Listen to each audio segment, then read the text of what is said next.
தமிழ்நாடு நகர்ப்புற வாழ்விட மேம்பாட்டு வாரியத்தின் மூலமாக பல்வேறு குடியிருப்புகளை உருவாக்குதல், உறைவிடங்களுக்குரிய மறு குடியமைத்த செய்தல் போன்ற பணிகள் மேற்கொள்வதற்கு மாநில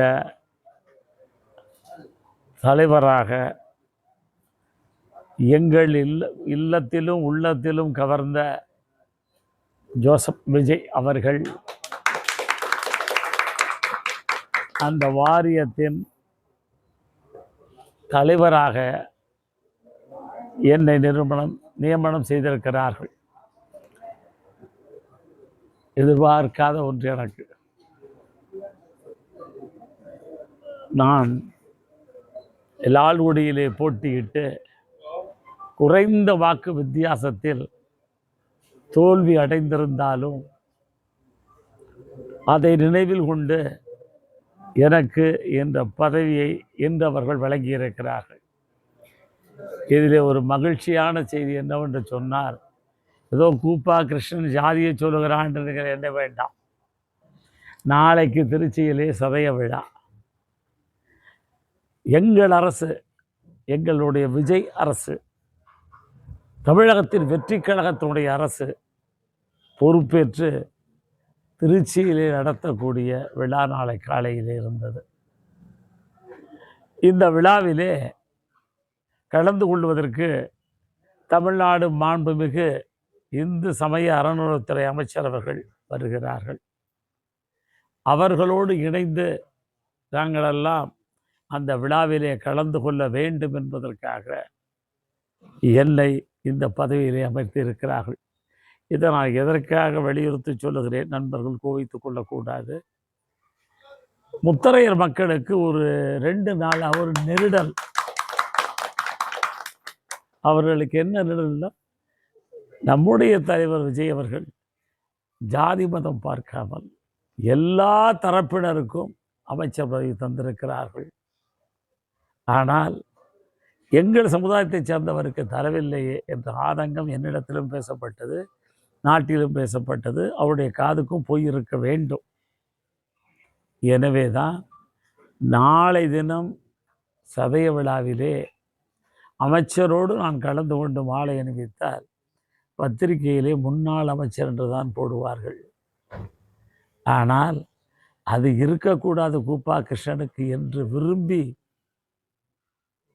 தமிழ்நாடு போர்டினுடைய தலைவராக நியமனம் செய்து ஒரு அங்கீகாரத்தை தந்திருக்கிறார்கள். இது எனக்கு கிடைத்த அங்கீகாரம் அல்ல. கோரிக்கை வைத்த சில எங்களுடைய சமுதாயத்தை சார்ந்தவர்கள் வைத்திருக்கக்கூடிய எண்ணம், அவர் மீது பெற்றக்கூடிய பற்று, பாசம், இதை வெளிப்படுத்தும் விதமாகத்தான் இன்றைக்கு மாலையிலே இந்த அறிவிப்பை வெளியிட்டிருக்கிறார்கள். நிச்சயமாக நகர்ப்புறங்களிலே புதிதாக குடியிருப்புகளை உருவாக்குவதற்கும், ஏற்கனவே குடியிருப்புகள் உள்ள பகுதிகளை புனரமைப்பு செய்து அவர்கள் வாழ்விடத்தை வசதியாக வைத்து கொள்வதற்கு எனக்கு ஒரு வாய்ப்பை தந்து அந்த பணியை எனக்கு வழங்கியிருக்கிறார்கள். இந்த நாளில் கிடைத்த எனக்கு இந்த அறிவிப்பு என் வாழ்நாளில் மறக்க முடியாத ஒரு அறிவிப்பாக நான் கருதுகிறேன். எனவே தான் உங்கள் எல்லோரிடத்திலும் இதை பகிர்ந்து கொள்வதிலே நாங்கள் பெருமையோடு இருக்கிறோம். இதிலே ஒரு கருத்தை நான் இங்கே பதிய வைக்க விரும்புகிறேன். எங்கள் தலைவர் முதல் மாநாடு உளுந்தூர்பேட்டையிலே போடுகின்ற பொழுது தலைவர்களெல்லாம், இந்த கட்சியினுடைய வழிகாட்டி தலைவர்களெல்லாம் பெயரிட்டு சொன்னார்கள்.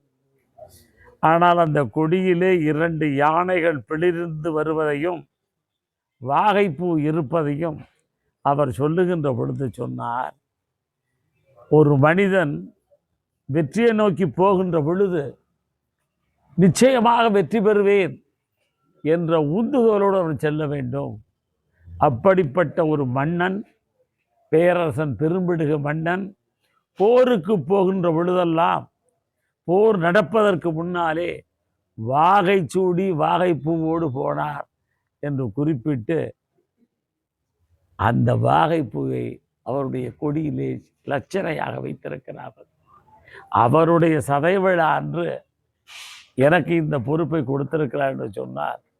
வாழ்நாள் முழுக்க அவருக்கு நான் நன்றிக்கடன் பட்டிருக்கிறேன் என்பதை நான் தெரிவித்துக் கொள்கிறேன்.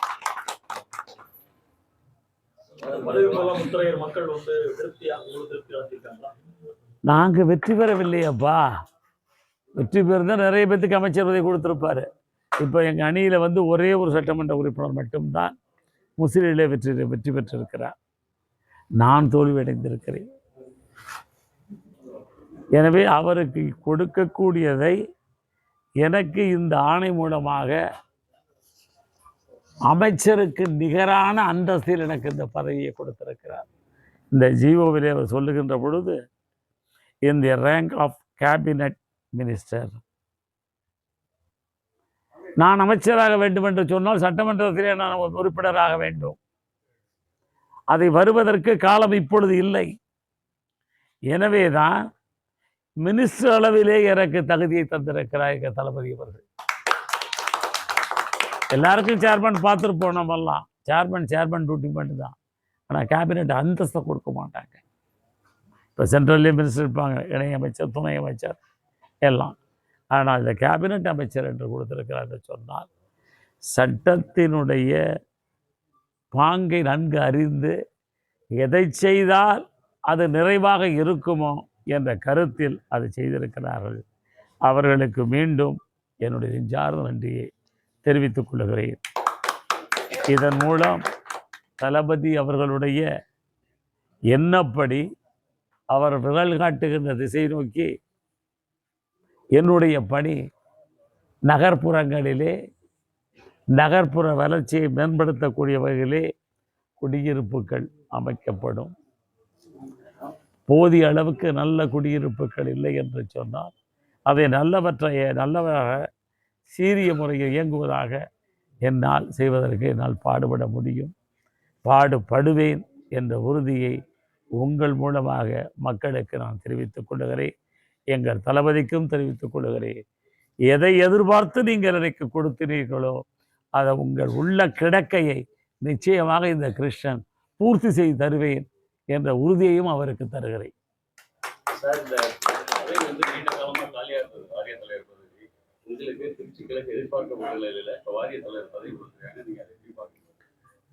ஒரு நாட்டினுடைய முதலமைச்சர் என்ன நினைத்தாலும் சட்டத்துக்கு உட்பட்டு எதையும் செய்ய இயலும். தேர்தல் வருகிறது, இன்னும் 6 மாதங்களுக்கு இருக்கிறது. இந்த 6 மாதங்களோ 1 மாதங்களோ 2 மாதங்களோ அதுவரை கூட கூப்பா கிருஷ்ணன் சோர்வாக இருந்துவிடக்கூடாது, அமைதியாக இருந்துவிடக்கூடாது. அவர் எனக்கு உதவி புரிய வேண்டும் என்ற உள்ளத்திலே நல்ல எண்ணத்திலே கொடுத்திருக்கிறார். இதுதான் அதனுடைய நோக்கம்.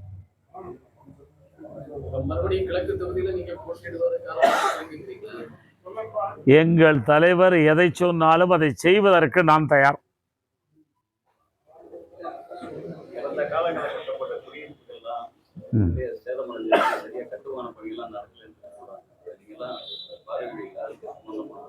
உங்களுடைய கருத்து என்னுடைய கவனத்தை ஏற்று எங்களுடைய தளபதியினுடைய வழிகாட்டுதல்படி நான் பொறுப்பேற்ற பிறகு விரைவாக அவர் என்னப்படி என்ன செய்ய முடியுமோ அதை செய்து தருவேன்.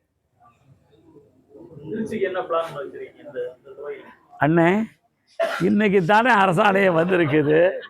இப்போ நான் இன்னும் பதவி கூட ஏற்கல. என்ன இல்லை இல்லை, இதுக்கு நாம பலமுறை சந்திக்க இருக்கிறோம். நான் எங்கள் தலைவரை பார்த்துவிட்டு அவர் ஆசையை பெற்று வந்த பிறகு விழாவாரியாக சொல்லுகிறேன். கூட்டணி கட்சிகளுக்கு ஒதுக்குற மாதிரி சொல்றாங்க. இது தலைமை எடுக்கக்கூடிய முடிவு. கூட்டணி கொடுக்கிறார்களா, எங்கள் கட்சி நிற்கிறதா என்பதை எங்கள் தலைவர் முடிவு செய்வார். அதிலே நான் தலையிடுவதற்கு கிச்சிற்றும் கூட எனக்கு உரிமை கிடையாது.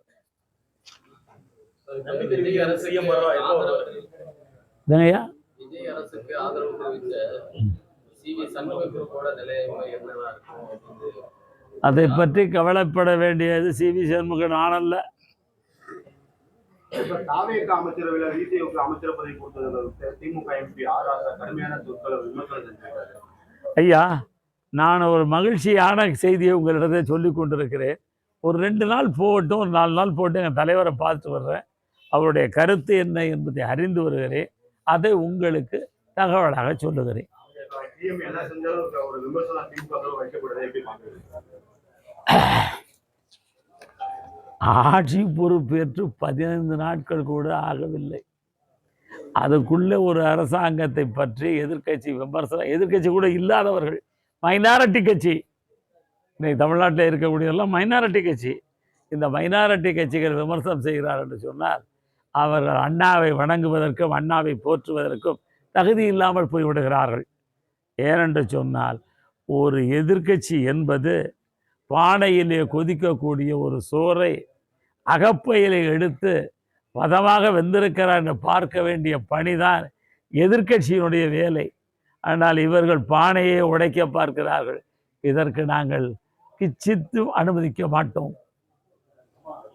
தேர்தல் பொறுப்பாளராக உங்களை நியமிச்சாங்க. செயல் வீரர் கூட்டத்தில் எல்லா தொகுதியும் பெண்களுக்கான வியூவெல்லாம் அமைச்சாச்சுன்னு சொன்னீங்க. நடந்து கொண்ட தேர்தலில் எப்படி உங்களோட மனநிலை? திமுக கோட்டை காவிரி டெல்டா மாவட்டம் என்று சொன்னவர்கள் 9 தொகுதியை கொண்ட திருச்சி மாவட்டத்திலே எத்தனை இழந்திருக்கிறார்கள்? அது எங்களுடைய வெற்றி அல்லவா? திருச்சி கிழக்கு, மணப்பாறை, முசிறி, துறையூர், திருவரம்பூர் 5 தொகுதியில் வந்திருக்கோம். ஸ்ரீரங்கம் 6ல் வந்துட்டோம். 3 தான் கொடுத்துருக்கோம். 6 தொகுதியில் வந்திருக்கோம். இது எங்களுடைய வளர்ச்சி இல்லையா?